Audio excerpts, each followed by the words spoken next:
Shalom, senang kembali bisa menjumpai saudara melalui channel Generasi Pembaru Bangsa. Doa dan harapan saya agar saudara semua dalam keadaan sehat dan penuh dengan berkat. Kali ini saya akan menyampaikan renungan Natal dengan judul Natal adalah Allah melibatkan saudara dalam rencananya.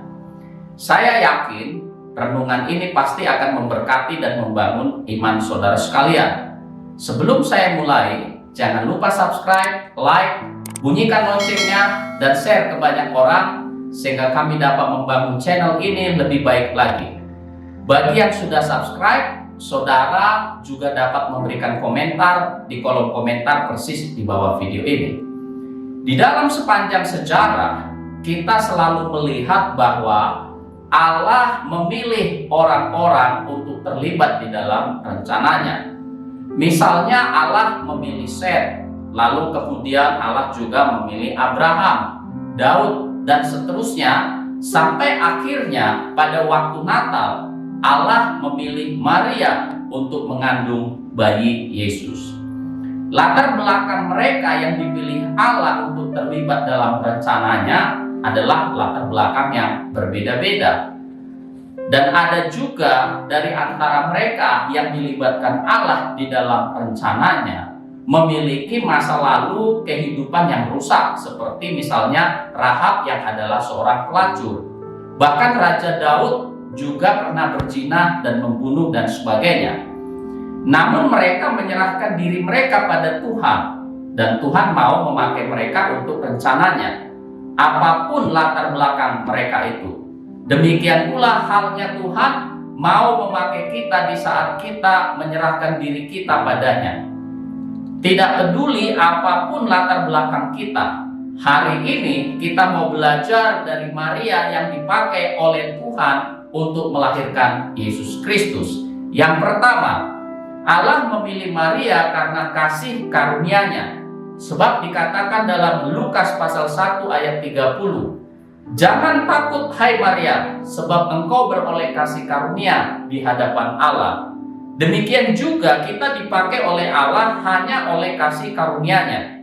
Jadi itu bukan karena kehebatan kita. Setiap kita bisa dipakai oleh Allah untuk tujuan dan rencananya yang khusus. Maria dipakai untuk mengandung dan melahirkan Tuhan Yesus. Simon Petrus dipakai untuk memberitakan Injil kepada orang-orang Yahudi. Paulus dipakai untuk memberitakan Injil kepada orang-orang non-Yahudi. Saudara telah diberi karunia khusus oleh Allah agar melalui karunia itu saudara dapat melayani Allah dan sesama.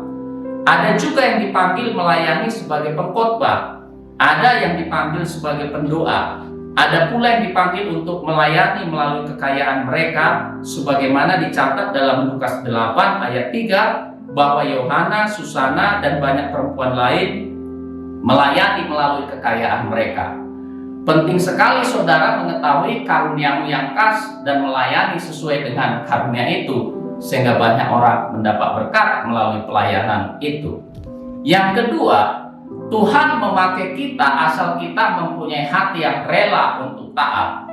Ketaatan Maria terlihat ketika ia berkata dalam Lukas pasal 1 ayat 38, "Sesungguhnya aku ini adalah hamba Tuhan, jadilah padaku menurut perkataanmu itu." Maria menyadari bahwa dirinya adalah hamba Tuhan, dan sebagai hamba Tuhan ia taat pada kehendak Allah. Ketaatan Maria bukanlah sesuatu yang mudah, sebab bila ia hamil sebelum menikah, ia harus menghadapi banyak resiko. Ia tentu akan mendapat banyak ejekan dan cemooh dari masyarakat. Banyak orang akan salah mengerti terhadap dirinya. Mungkin Maria akan dikucilkan oleh masyarakat, tetapi Maria siap menanggung semua resiko itu. Demikian juga kita semua adalah hamba Tuhan. Sepatutnya lah kita mempunyai sikap yang sama seperti Maria, bersedia taat kepada kehendak Allah apapun resikonya. Dan yang ketiga, saat Allah memakai kita, maka kita akan mengalami ketidakmustahilan Tuhan. Maria masih perawan, tetapi oleh kuasa Roh Kudus ia dapat mengandung. Itu adalah ketidakmustahilan Tuhan sebagaimana dikatakan dalam Lukas 1 ayat 37. Sebab bagi Allah tidak ada yang mustahil.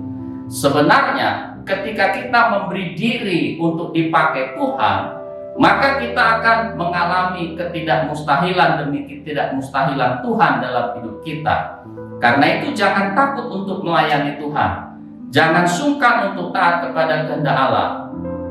Tuhan Yesus memberkati. Amin. Jangan lupa saksikan video-video kami selanjutnya. Tuhan berkati.